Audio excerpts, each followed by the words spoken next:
What do you do on Sundays? We talk about Cate Blanchett, the acting, the costumes, the awards, but mostly the Blanchett of it all. Oh, I'm not acting. You think this is a love affair? I saw you, Erica. Meeting in the middle. This is Sundays with Cate, and I'm your host, Murtada Elfadl. Welcome to Sundays with Cate, a podcast series about the films of Cate Blanchett. This is your host, Murtada Elfadl. And for today's episode, we are discussing the 1997 film Oscar and Lucinda that starred Cate and Ray Fiennes and was directed by Gillian Armstrong. And my guest is Andy Stewart. Hi, Andy. Hi, how are you? Good. Oscar and Lucinda, which is one of the very few K movies that I haven't seen. So this is the first time I saw this movie last night, but I was talking to you and you said that you liked it. So since this was before Elizabeth, was this your first time that you saw Kate? No, so Elizabeth actually was my first introduction to Kate, like most people. So I saw it in the theater and I was like, who is this actress? And when I was younger, I became very obsessed with actresses. Like when I would see them, I'd be like, I love this person. I have to know everything about them. I have to see everything that they've ever been in. And so after Elizabeth, I saw it, I was living in Ohio, so like it was opening weekend for Ohio, but it was like 2 months after it had actually been like out. And then I was like... She was probably Oscar nominated already by then. Well, not yet. It was like it was like December. So Okay. it was like the buzz of like, who is this person? So I saw her and I was like, oh my God, she's amazing. I love everything about her. So then I was like, but who is she? So then I had to go back and I saw that she had done Paradise Road and I saw that she had done this movie, Oscar and Lucinda. And I honestly hadn't heard of Oscar and Lucinda until I became like enamored with her and tried to figure out like who she was. This was also the early days of the internet, so you couldn't just like Google someone and find out everything about them. So like there was the internet, but it wasn't like in our pocket that you were like, let me see everything about Catherine Elise Blanchett was born. You had to go find back issues of Entertainment Weekly or something. Yeah, exactly. And then also I got them from the library. That's how I saw them, like VHS copies from the library. So I got Oscar and Lucinda. I got Paradise Road. That's dedication. I know, right? So I watched Oscar and Lucinda that way after I had already seen Elizabeth. So I was like familiar with who she was. And I just, at the time, I really liked it. I really loved it. I thought it was very romantic. I thought it was very like epic. I thought it was a literary adaptation that just felt like it had all this like heaving emotions with it. But I do have to say, I did not feel the same way rewatching it this time. Right, so we'll talk about that. Yes. But I have one thing that we can mention about Oscar and Lucinda and Elizabeth is that Shekhar Kapoor, who directed Elizabeth, saw stills of the movie or the trailer of Oscar and Lucinda or something, and that's why he cast Kate and Elizabeth, so we actually have to thank this movie for Elizabeth. I mean, Kate is such a talent that she would have broke out with something else if it wasn't Elizabeth, but it was a direct result of this film. Just from stills, though? I think it was just from stills. I think Emily Watson was cast, or they were negotiating with her or something, and he's like, nope, changed my mind. Yeah. Emily Watson was going to be Elizabeth? Yeah. I'm glad that Kate got it instead. I know, right? I love Watson, but like... I do too, but I really can't see... Elizabeth. No, because she doesn't have like that power. She doesn't have that presence that like Cate Blanchett can command. Yeah. Like the hurricane. Yeah, she can command. She can't command the wind like Kate does. So what is your favorite Kate performance? I would probably have to say Elizabeth. I haven't seen it in a while, and when I like listened to your podcast about it, I was like, oh, maybe it isn't a good movie. I don't remember, but I remember at the time when I saw it that I loved it, and because it is my first introduction to Kate, it has that like special place in my heart. Mine too. Exactly. She's so good in it. Yeah. Like the movie might not be good, debatable, but she is really great in it. She's great in it, yeah. And it is the reason why a lot of us love her, so Yeah. yes, that's still there. You can change your mind 21 years into a love affair. So what do you think of when you think of Cate? I think of one of our best actresses working today. Everyone says she's the new Meryl Streep because she's so chameleon-like, because she has that dichotomy of like being able to have the emotion behind the performance, but then she also is able to bring that The technique. the technicality. Yes. It's like she went to the Australian Institute of Dramatic Arts. Yeah. She spent 5 years doing stage work before she even did film work. I used to be an actor once upon a time, and I took a one-off class with like an Australian person, and he was like, the reason the Australian people are such great actors is because they've harnessed the emotions that Americans have and the technicality that the British have, and they've married it to form this perfect union of acting. And it's like, oh, okay. And you think that Cate has that, right? I do think she has that, yeah. But let's start digging into our film this week, Oscar and Lucinda. So Oscar and Lucinda was released in 1997. It's directed by Gillian Armstrong, who at that point was coming off Little Women, which was a huge hit. Mm-hmm. Just I love Little Women. Yes, just a couple of years before this. And of course she did My Brilliant Career with Judy Davis, which was, I think, her big breakout. And then she worked with Cate again in Charlotte Gray a few years after this. But Oscar and Lucinda is about Oscar, played by Ray Fiennes, who's a priest. Well, minister.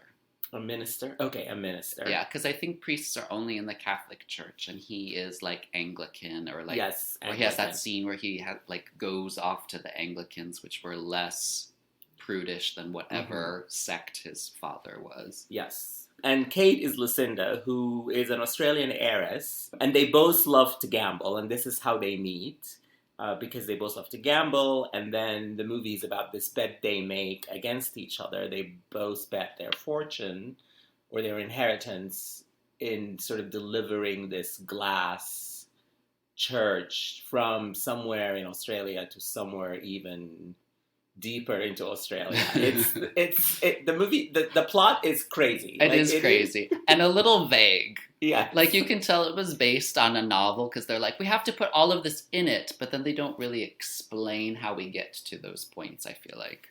Yeah. But I mean, I think the thrust of the narrative is that they are these, like, he's a priest and she's a woman. So in the 18th century, so they both have these institutional sort of restraints on their life. And the gambling is sort of the adventurous, lively thing that they both want to do, but because he's a priest and she's a woman, they can't do. So I guess that's what the narrative is about. Forget the church and all the glass church and all the other things. Well, it's two oddballs that, like, have found each other in this crazy world and, like, feel like they fit together, I feel like. I think that's, like, what the narrative arch is. Yes. And this movie is weird in that it starts with them as children and is narrated by Jeffrey Rush. I don't know why. Who plays, I guess... Because he's Australian. Why not? I guess, yes, he's Australian. And the movie has all these Australian actors. So Richard Roxburgh, who has worked with Cate on stage a lot, including on Broadway and in Sydney and everywhere, is the villain. Like, he was in Moulin Rouge.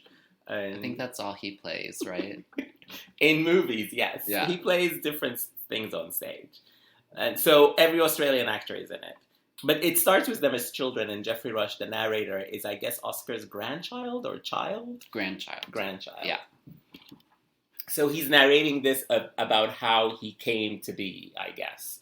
Which is funny because it's his grandfather's story. So it ends not with him being born, but with his father being born. And so, because they started them as children, Cate doesn't appear until 13 minutes in, when they cut to older Lucinda, or I guess, is she a teenager in her early 20s? I'm not quite sure. I think she's still supposed to be younger, like early teens. But because the scenes are so young, they're just like, oh, she can sell it. Yeah, yes. And she does. I mean, Cate looks very young here, you know. She does look so young, right? Yes. Like baby face. Baby face. She still got all that fat in her baby face. I know. Even her famous cheekbones are They're not not. yet developed. I know. And there's like scenes where she's like reading letters, and I was like, does Cate Blanchett have a double chin? Oh my god. And it's her old teeth, even though her old teeth are in Elizabeth's too. So yeah, so she's very, very young in it. And she does pass for the teenage Lucinda. So I thought basically this was kind of a very odd, eccentric tale. Just, we just talked about this plot, which is a crazy plot. Yeah. And so the whole movie is like that. Well, it's based on a book that won the Man Booker Prize. By Peter Carey. Yeah, that back in 1988. Mm-hmm. So I'm guessing at the time the book was like a huge hit. Otherwise, like, it wouldn't have won these prizes, or like at least that people were interested enough to like buy the rights to turn it into a movie. I guess it had been like kicking around for a little bit because Gillian Armstrong wasn't the first person to get it. Someone else, I forget who it was, had the rights initially, but I think it's John Schlesinger. They couldn't make it work, so then she took it over, and so the movie came out almost 10 years after the book, which is not really like the time to strike, you know what I mean? Yeah. Like, did people even know what that book was in 1997 at that point? So I think that they tried to put so much of that book into the story that's why it's very strange. And that's the thing with adaptations, right? Because books are about the language. And when you translate to language to cinema, it doesn't always translate, and sometimes you're just bogged down in the plot. Yeah.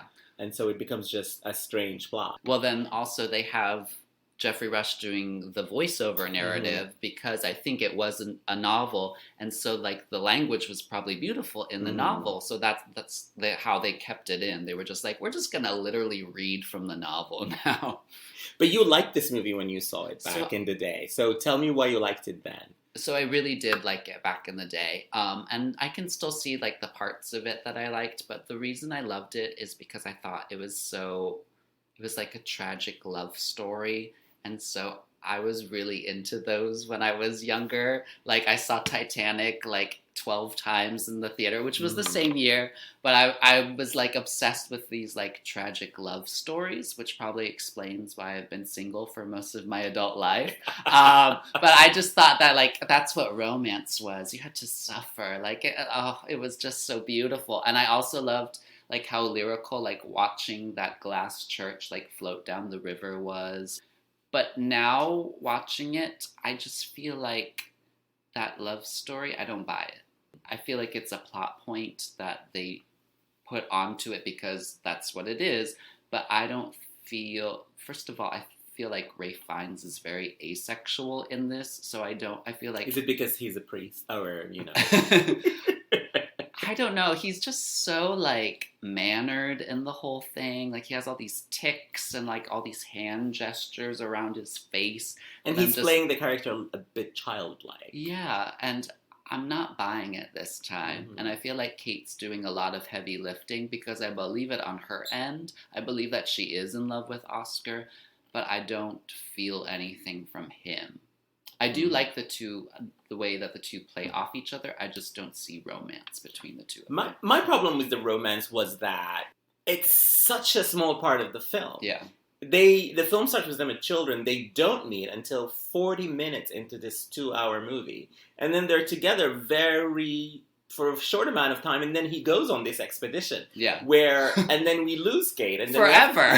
Forever. And then we have to follow him while he's taking this glass church through a war, even. It's not a war, but it's kind of warlike. Yeah. And then you're just like, what is happening? Where is the romance? Where is Kate? So it's such a condensed time in the film, and this is why I don't think the romance worked for me. Although I do think that part in the middle of the movie where they meet is the best part of the film. Like, I love that first scene where they play off each other, where she goes and asks him, because he's a priest, she's like, will you hear my confession? And then he goes and finds her, and then they start the confession because they're both gamblers, and she knows that he's a gambler, and maybe he knows she's a gambler too, and so she's confessing to him, but she basically wants to play him, and he wants to play her. It's such a great scene, and they play off each other so well there. Well, that's why she sees him initially, because she knows that he's a gambler. Like when she pretends to bump into him, and then is like, "Oh, do you take confession?" And like she's just playing with him because she knows that she can get him to come and gamble with her. Yeah, so I think they could have done more of that. That playfulness is they're both is the best thing they both do in this movie. And I guess Cate, because she's not in the big huge part that they go on that expedition, she gets to be playful for most of her time on screen, but then Rafe gets bogged down in all the other things he has to do, and those are not as interesting as this interplay between them. And I think the chemistry between them, maybe to your point, because his performance as this priest is a little childlike, that it's not brimming with fire, but it is playful and fun to watch. Yeah. I do love that scene where they're playing off of each other, and she has that line where she is confessing that I love when she plays with her voice, and she's like, I was gambling, I did this. She's like, I even tried to convince someone to take me to a cockfight. They wouldn't do it, of course, but I would have gone. And it's just like the way that she does her voice, like drops her voice. She's like, but I would have gone. I love it. Yeah. She's always an amazing actor with voice. Impeccable. You know, we just did an episode on Benjamin Button, and this is like a theme I found with Cate, is that, Carol aside, the love stories that she's in are always weird. And well, maybe she doesn't want to do just like a straight love story. I think that's probably it. They're probably boring though, right? Like you get a million script that's just like, they're in love and it works out great, or like it doesn't work out great, but it's just like so conventional that she probably wants to do something a little weird. Yeah, totally, because Benjamin Button is weird, and even Carol, which is an epic romance, it's also about so many other things. And then you have something like Little Fish, which is her Australian movie, which is not entirely a love story, but the love story is a big part of it, but also it's about somebody in recovery. So she never goes for straight love stories. And I guess I liked the love story. I thought it was not the love story, but just them together was the best part of the film. So I wanted more of that. Yeah. Well, even that playful scene where like they're washing the floor together. Do you remember? And they're like trying to see who can like reach the middle of the floor the fastest. Like that was such a cute, like them playing off of each other. I mean, it like stops the plot dead in its tracks, but it was such like a fun scene that I didn't mind. Yeah. And the thing is, when you have actors as charismatic as Cate and Ralph Fiennes, you should stop the plot and give us a couple more scenes with them playing off of each other. The other thing that I liked is that this is a costume drama, and it's very of those 90s costume dramas. Definitely. Like you see like the way the camera moves, the meticulous costumes, but I think the performances and just the way they move, their body moves in this movie is not like costume dramas. Like if you see Cate moving like she lifts her skirts up and she's on the floor, and Rafe is doing this, child priest, and his face is going left and right and up and down and everything. So they do not look like, masterpiece theater, which was fun to watch. Yeah. Well, also she has her bloomers, so you already know that she's not your typical lady. Yes, absolutely. And this is the other thing that I think this may be why Gillian Armstrong was attracted to this, because the part of Lucinda is this feminist woman in a time where to be a woman was very hard. And that's the thrust of the narrative for that character. And it makes this an odd but understandable companion to the director of My Brilliant Career, which is also about a woman from around that time who was trying to be a feminist, or just not to be a feminist, but just trying to live a full life as a woman. Yeah. Well, especially because she becomes a business owner in the film as well, which I'm sure there weren't a lot of women in Sydney that were owning businesses that she owned outright. I'm still not entirely sure what that Ciarán Hinds, his character, how does he even play into any of this? He kind of just shows up, and then he's her confidant, and I was he's another clergyman, right? Yeah, but it's just where did he come from, and who is he? Yeah, I don't know, but he is a friend of hers, and they have good chemistry together as friends. But yeah, and then he disappears, and then he just comes at the end to tidy up the plot. So I think I read online that this part was originally meant for Judy Davis. Mm-hmm. And then they were looking at a lot of name actresses at the time. Cate did a test because at that time she was becoming famous in Australia on Australian stages. And so she did a test and they decided to go with her. And there's this quote from Gillian Armstrong that she gave to the New York Times. And she said, "We were looking for someone who wasn't quite conventional. Cate has this slightly magic quality, as if she can be transported into other worlds." And I think that is the essence of this performance. Mm-hmm. Because this woman Lucinda is unlike any other person in the movie. Yes, Oscar is also quirky and strange and an oddball, but Lucinda is that, but also she is grounded more in reality. So she can fly into magic spells and be otherworldly, but she's also a real person, which I never felt that Oscar was. Do you agree with that? I do. I feel like Cate is given more with the character to make it feel like a real person. What I love about that character too is like her obsession with glass, because glass has kind of this like ephemeral, like fairy quality to it, especially with like the reason she became enamored with glass is because of the Prince Rupert drop, which just like seems like it came from like fairies or something like that. So she already has like that built into the character to be like this a little mystical, a little magical. But then I feel because Cate is able to make characters like grounded in reality, she does bring that to it. And I feel that Rafe is like too busy like trying to be something that he's not. Like, it was his first movie after English Patient, so I think he was just eager to be like, I can do other things too. I'm not just like this romantic lead, and I can be weird and quirky. And I just think that he's like in his head so much that it's like, it's not the same level.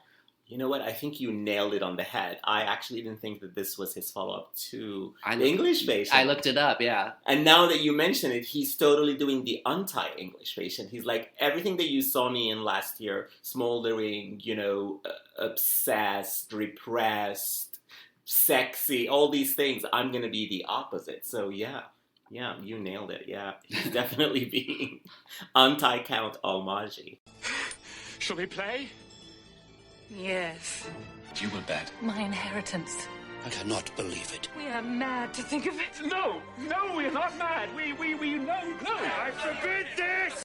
So do we have to talk about his journey, which I found like there is rape and murder and pillaging, and he takes the glass church, the bat, to transport it, but then he goes with Richard Roxburgh, who plays the villain, who then him and his, I guess, army cronies are murdering and raping Indigenous Australians. And I just thought it was like a weird tangent. And I'm not saying that you don't show that, and I'm sure it was in the book, and these things obviously happened in Australia at that time. But it also, like, I don't know how it fit with the story. Especially because they don't explore it, really. Because, like, they're in, like, a bar, and you like see through a curtain, you see this Aboriginal woman that they're taking turns raping, but you don't, like, it's like behind this curtain still, like everything's like, oh, discreet. Yeah, like maybe this is happening, but it's not like overt, and then like it's never addressed. Like you can tell that he's annoyed by what's happening, but he never like confronts them about like how. He confronts them by killing him. That's how he confronts him. But by accident. So it's not even addressed. Like, I feel like they're trying to say something about the Aboriginal people, but they're not. It's such a, like... It's skin deep, it's surface. They're not really exploring it. They're not going deep. And it's so late in the film, too, that it doesn't feel like it's something that they even want to explore, but it probably was in the novel, so they're like, oh, we have to throw this in. And then for a movie that's called Oscar and Lucinda, then you spend this whole time without Lucinda. And we just thought that Lucinda is the performance. I am not impartial. Cate will always be the performance I'm looking to see more of, but I just think when you have a movie called Oscar and Lucinda, and it is about these people getting together and finding that they're both eccentric and finding this love of gambling, which is a theme that stands for, I guess, just freedom from societal norms. They find this thing, and then you put them together, and then 20 minutes later, you're just like, nope, let's divide them and and follow Oscar on this trip. I thought the same thing this time. Like once they find out that they're in love with each other, they have a very awkward kiss, and then he leaves, and then she like reads one letter for like this long stretch of time where she's like, oh, you always had my trust.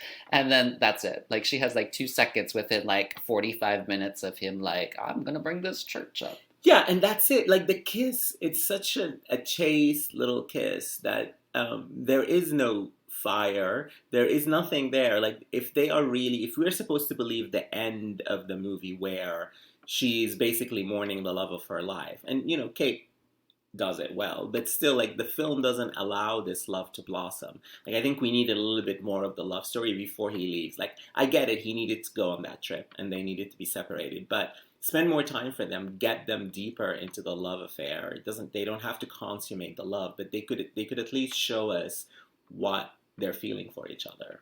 Well, I feel like Lucinda is younger than Oscar. Well, Kate obviously was younger than Rafe when they filmed it, but I feel like she is selling it because it feels like a young love for her. Like it's like probably her first love, so that's why it feels like more passionate on her end and not so much on his end. Mm-hmm.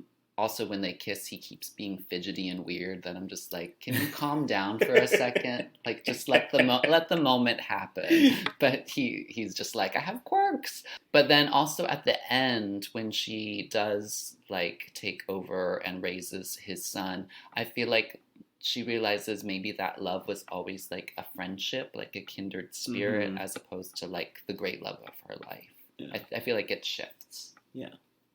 I really like them acting together, even though like we talked about, they didn't go deep enough, which makes me surprised that how come they never acted together again? The thing is, she had his brother, yeah. The lesser fine. But the thing is, I think it's probably she became too big a star for him, because the next year she got Elizabeth and became very famous. And, probably at that time they were of equal stature. Mm-hmm. And then when you are of equal stature, men don't usually like to act like opposite women of the same stature. They would like to act with somebody new or somebody younger or somebody who's not as big as them. Well, also, I feel like English Patient was like peak Rafe, mm-hmm. and he never really like took off from there. Mm-hmm. Yeah. I mean, he had some good performances here and there, but it was never sustainable as like he's a top star or a top actor. Yeah. Well, not like a movie star mm-hmm. caliber. Yes. Well, and while Kate became one. Yes. Even if her movies don't always work, she's always been a star. The costumes are by one of my favorite costume designers. I love her work, Janet Patterson, and it was the film's only Oscar nomination, right? Mm-hmm. And this was 1997, so the other nominees were Titanic, which won, Amistad, Kundun, and Wings of the Dove. Those are all very costume-heavy movies. And very, like, period piece, too. Yes. Like, there's no fantasy there. It's just like, well, Titanic, well, I mean, that was going to win because it was, like, steamrolling for every category. But Amistad and Oscar and Lucinda are kind of similar time periods, too. They're both, like, mid-1800s. And Wings of the Dove is also another period piece that's set in the 1800s, which I feel like the costumes in this were not memorable, though. And I feel like a lot of times the costume design nominations are just like because it's a period piece it gets in. Because the work is elaborate, exactly. Right? They have to create everything from scratch, and do research and things like that, yes. I like Janet Patterson, so I think she's a great costume designer. And while to your point here, they were not memorable, I just felt that they fit the actors and they fit the story. Mm-hmm. And I like that they didn't look, because sometimes in costume dramas, you look at the costumes and they look like brand new, or they look like, but these looked lived in. Mm-hmm. Like they looked like these people wore these clothes down. And I did love her bloomers, where she comes down the stairs and she's like, you were right about the navy blue. And maybe that's why it was nominated for an Oscar, because that's the scene where the camera zooms into over the costume top to bottom. Yeah. Oh, and then the one scene where Oscar cradles her black and white striped boots for some reason and pretends like they're a baby because, business. Yes. But I would have loved to have seen Boogie Nights nominated for costume for that. Like, it's another period piece technically, but it's in the 70s, yeah, but it's a little more like the costumes fit like the characters more in a way that I feel like costume dramas this way don't necessarily do. Yeah, and that was a movie with so many characters and so many costumes. Exactly. So I'm surprised it was ignored. And it was a movie that Oscars love because they nominated it for other things. This film, like, we love Cate and Rafe together. We love Cate, what she did. I think there is some memorable quotes in the film, right? Yeah, and I think that I haven't read the book, but I feel like this quote probably came directly from the novel because it has like a wordplay that just like sounds good together. And Jeffrey Rush does it. It's pretty early on in the film, and he says, "In order that I exist, two gamblers, one obsessive, one compulsive, must meet." Yeah, and so he's telling us here because he's the grandchild of Oscar, and as we find out in the story later, his father was raised by Lucinda after Oscar dies. Spoiler! So that's, and I love, to your point, I love it because when he says one obsessive, one compulsive, and they do play that, and they play it well. And which one is obsessive and which one is compulsive? I love the wordplay. I love that line, but the whole time, like, as I've been thinking about it, I'm like, but which one is which? They equally have, like, the same gambling addiction, I feel like. I'm trying to figure out which one is the compulsive and which one is the obsessive. I think Oscar is compulsive because there is that scene where he's like, it's been 2 weeks and I haven't, picked up a card. And so he's like, and when he starts, he can't stop. And maybe Lucinda is the obsessive because she is obsessed with glass and loves glass. And she does have an obsessive personality. Yeah. But I feel like it could be either or. It could go either way, which is why I'm like, which is why I also like that line, because it's like, oh, they're both like, they play off of each other, both obsessive compulsive. But they've decided that one is one and the one is the other. Yeah. And back to that confession scene, I think that's the best part. I just wish there were more of those scenes.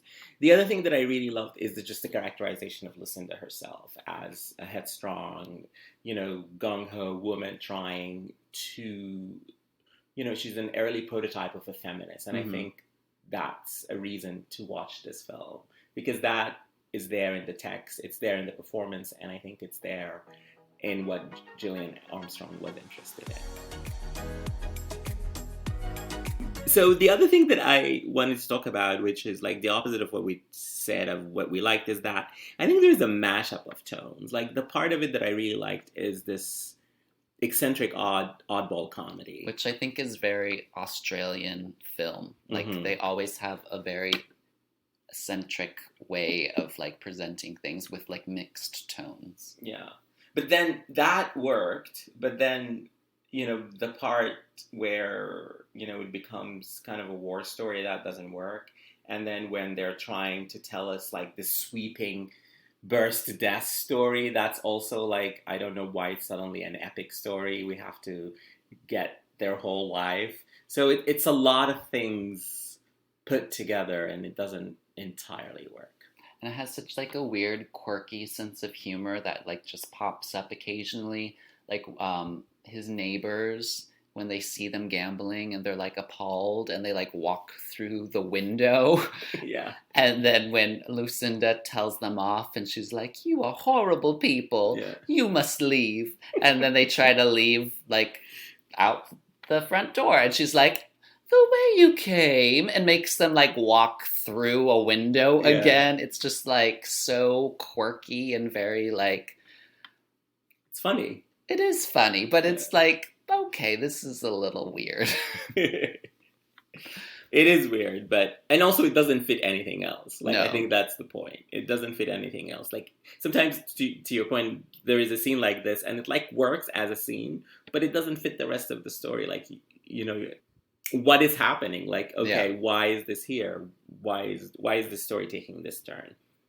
But I feel like that's a very Australian way of making films. Like it remind me a lot of like The Dressmaker, and like how the beginning is so like quirky and weird, and then it like shifts into this tone where it becomes very dark, where like the humor is just like very like slapsticky almost, but then like as it goes, there's like different elements and different tones that they like throw in. Something that I wanted to bring up, that you were talking about Cate being cast as Lucinda and like how she's a prototype and how she's a feminist.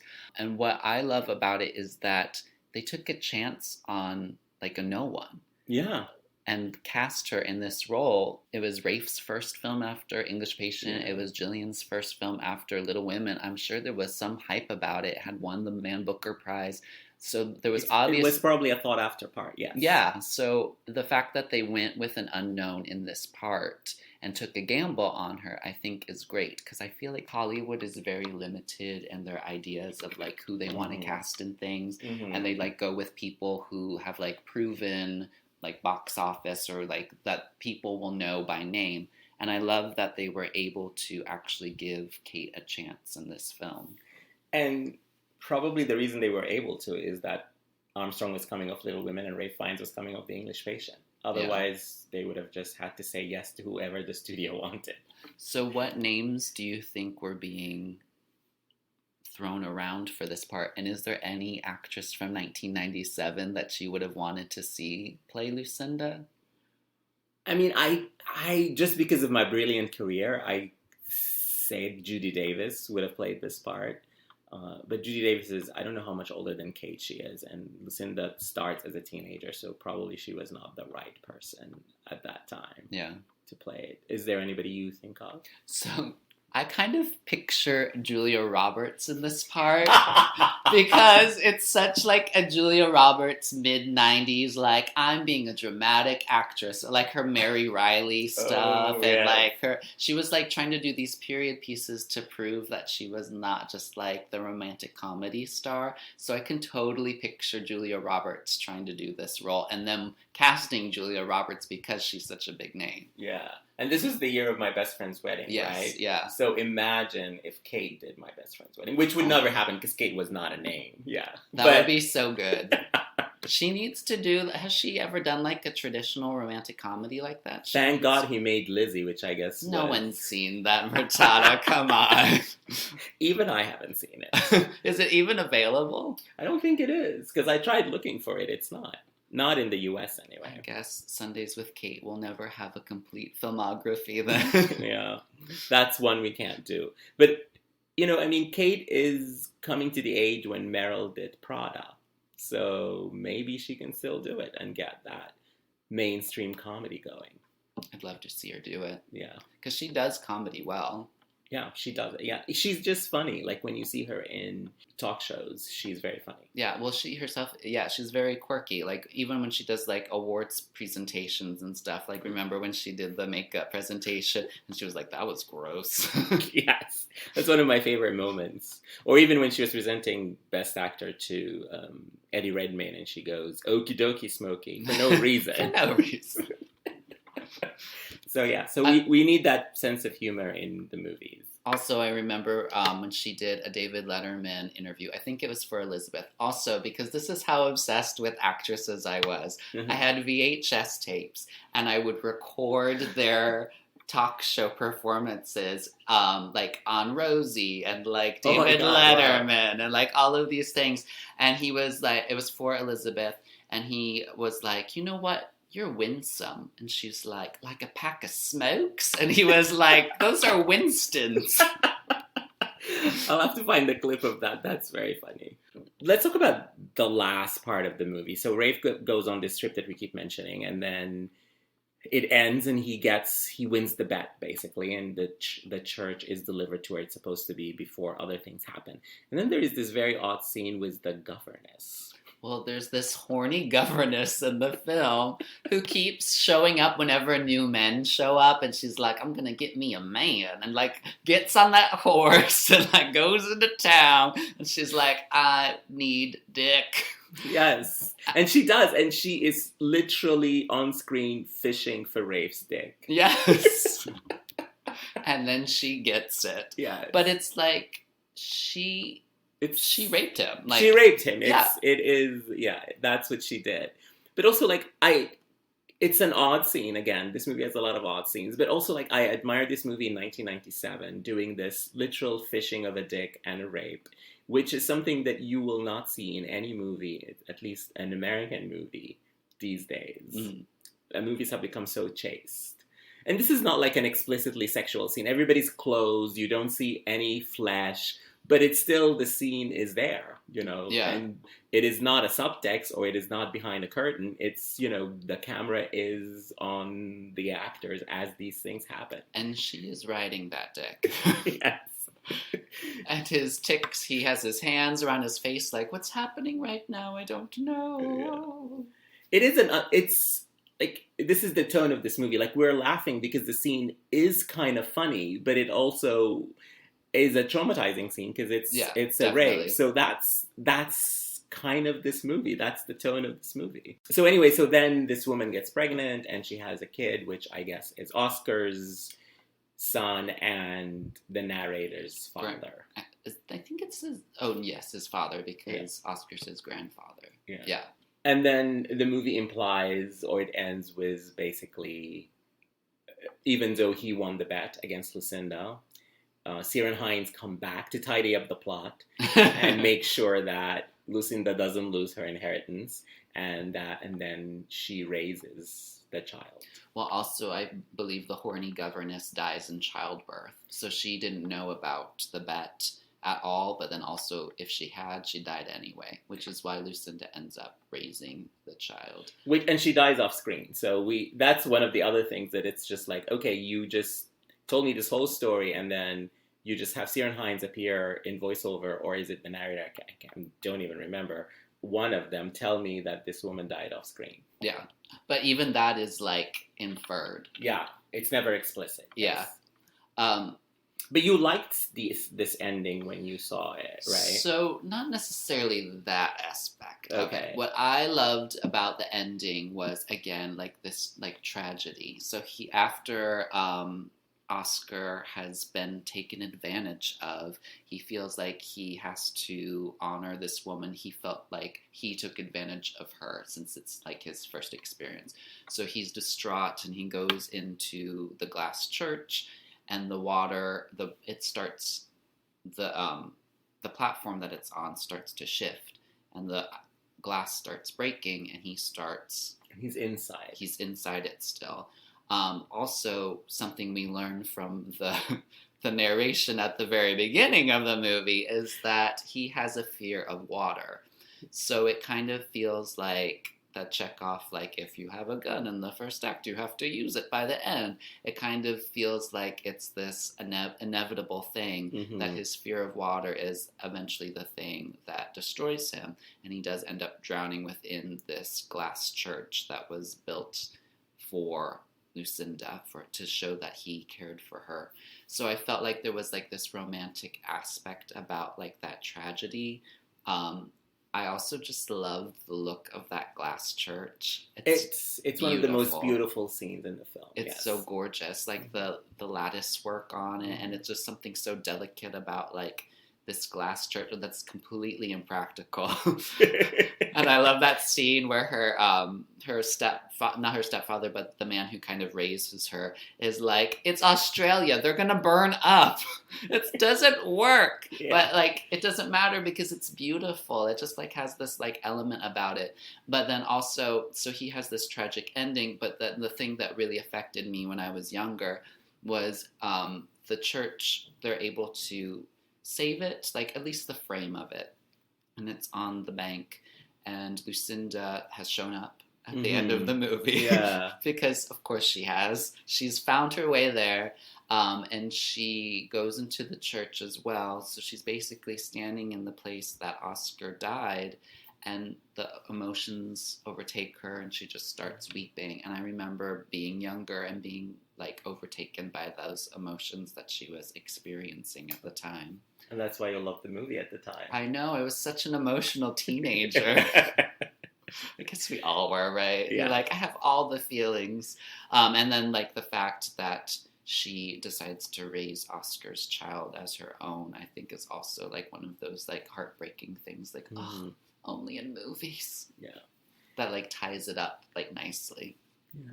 I have to say, I haven't seen this movie. This was my first time seeing it. I mean, there is enough interesting and eccentric stuff in there to make it a good and worthwhile watch. So it's really an interesting movie. Do you agree? I do agree. Also, because I feel like my attention span now, if I don't see a movie in the movie theater, I get very distracted. But for the whole thing for this, I watched the whole thing. I was engaged the whole time. No, so that's good recommendation.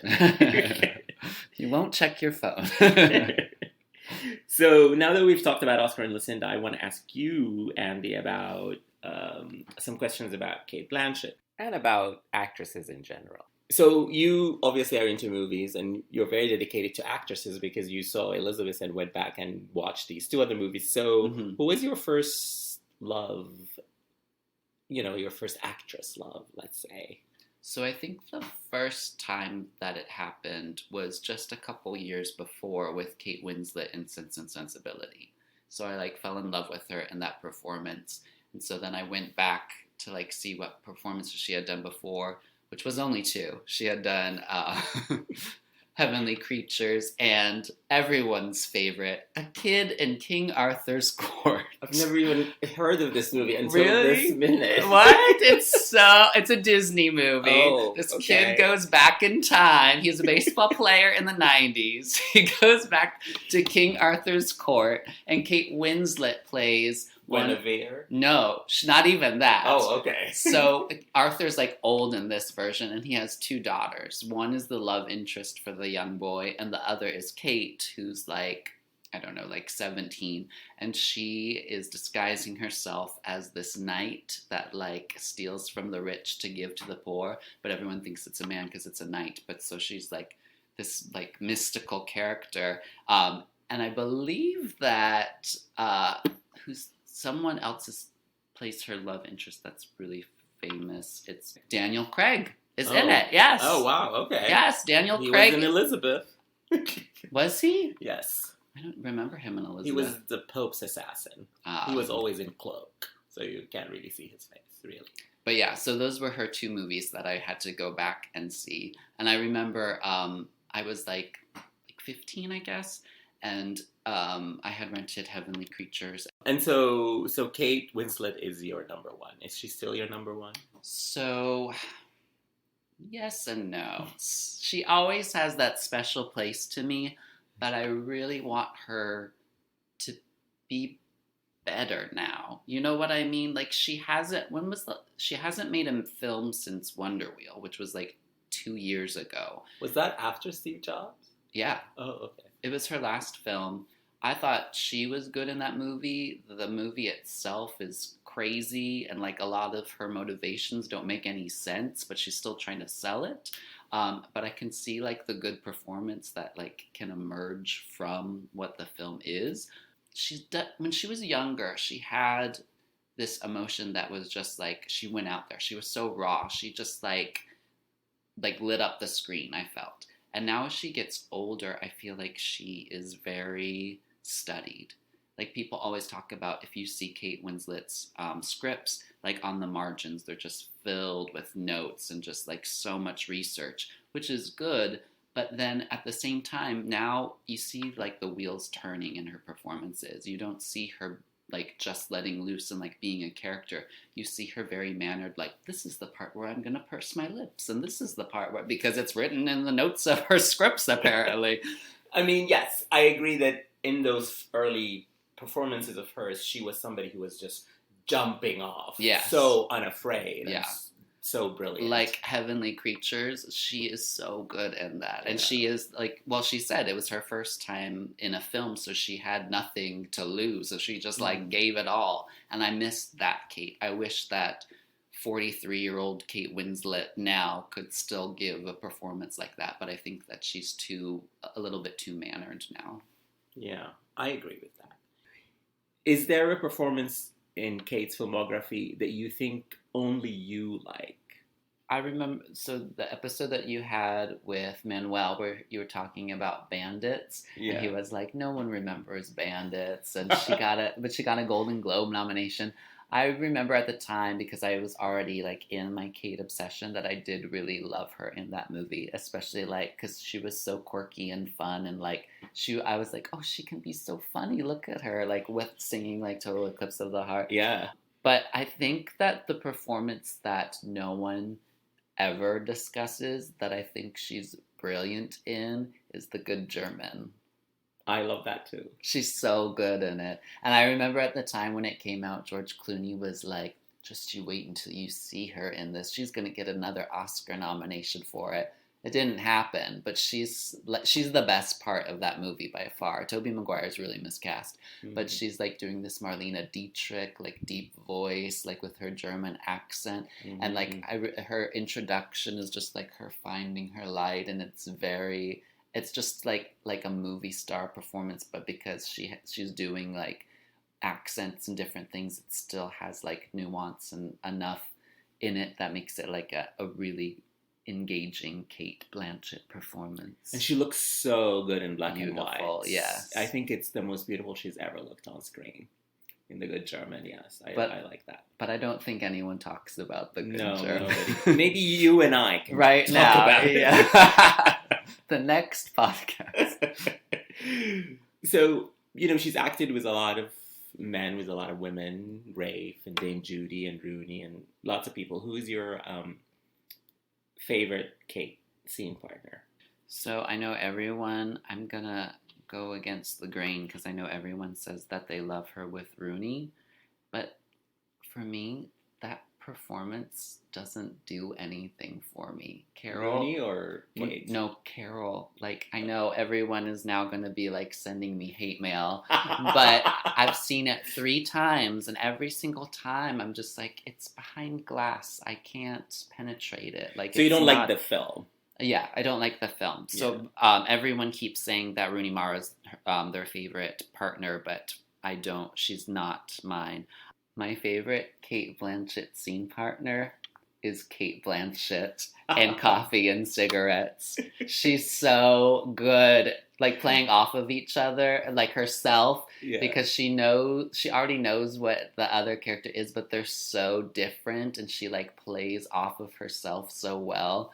I really do love that performance. It's such a funny performance too, because she's playing a heightened version of herself. Yeah. She's playing herself as this flighty movie star. Yeah. And then she plays her resentful cousin. That's like really dirty and like very like country for as much as like Australia. I don't know if there's like hillbillies in Australia, but like that's what she's playing. She's like this like rough character, and then like the Cate Blanchett like movie star character is so like pristine and like, oh, what are you up to? And like I like that answer. It's a great answer. Who would you like to see her work with? And this could be a director, a costume designer, an actor, whoever. I would love to see her work with another female director. I don't have anyone in mind, but I do really want to see her play with Kate Winslet. I know a couple people have also said that, but I don't feel like she gets cast in roles where she plays against females a lot. Like she had Carol with Rooney, and she has Judy in Notes on a Scandal, but for the most part... You didn't like Ocean's 8? No. Did anyone? No. I liked Annie in it. She seemed to be having fun, but I completely forgot that Cate Blanchett was in that. She's so butch in it, too. Yeah. I do really want to see her with Kate Winslet just because they're my 2 favorite actresses, 2 of my favorite actresses working with each other. And they became famous around the same time. I know, and there's so many things that like are similar with them. They both have the exact same number of Oscar nominations with the exact same number in each category. Lead and supporting. Yes, like both of them are named Kate. Like, there you go. But I don't know in what aspect I would want them to be in a film together. But something that maybe like a Thelma and Louise type thing, or like even in like a romantic comedy where they're not maybe an erotic thriller. Definitely an erotic thriller. So, screenwriters, if you're listening to this podcast, write an erotic thriller for Cate Blanchett and Kate Winslet. And we can have Jane Campion direct it. Yes, great choice. So, is there something that people think of Blanchett that you kind of don't agree with, like her perception in the culture? Kate is one of those people who does have, like, who she is as an actress, I think, is who people perceive her as. There's like red carpet Kate, where she's like glamorously dressed and can apparently even make a dress that looks like a caftan look like it's couture. Yeah. And she hasn't really tapped into like who she is like on talk shows, like within that persona. But I feel that she also... Which is why she should make a comedy. Yeah. But I feel like there's part of her that, like Meryl, wants to keep private things private. Like she doesn't really talk about her family. I feel that she has that thing with Meryl where if you know too much about them, you can't buy them in certain roles, or like you can't disappear into this character that they're playing. And I feel like she has that like movie star quality, but she's also an actress, so that she knows that this is a craft as well, and she wants to keep aspects of that so that there's still a mystery. Yeah, she's not Jennifer Aniston. Well, Jennifer Aniston only played Jennifer Aniston. Yeah. But there is a middle ground, maybe bridging those two personas together not showing us more of her private life, but in a role in movies. Yeah, but I do think that she's an actress that people admire. That people, when you say Cate Blanchett, I don't think there's anyone. I'm sure there is. Someone's gonna be like, "No, I hate her." But I think that when you say Cate Blanchett, people are like, "Oh, I love Cate Blanchett." Yeah. Yes. She is an admirable person. Yeah.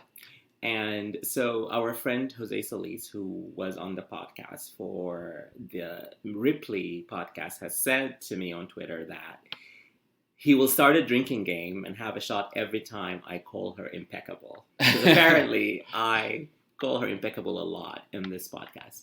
But she is. So if you're listening and you think Kate is impeccable, tweet at me at Sundays with Kate telling me that she's impeccable. And do your shot. And do your shot. A Stoli Martini. Yes. So thank you so much, Andy. It was great having you. This was a great conversation. And before we go, why don't you let people where they can find you on social media? So I guess the biggest social media platform that I'm on is Instagram, and my Instagram handle is abstew81. It's a play on my name, Andrew Boyd Stewart. So, and Andy is great on Instagram, so give him a follow. And you can find me on Twitter at ME_says, and find the podcast at Sundays with Kate. And until next time, thank you for listening.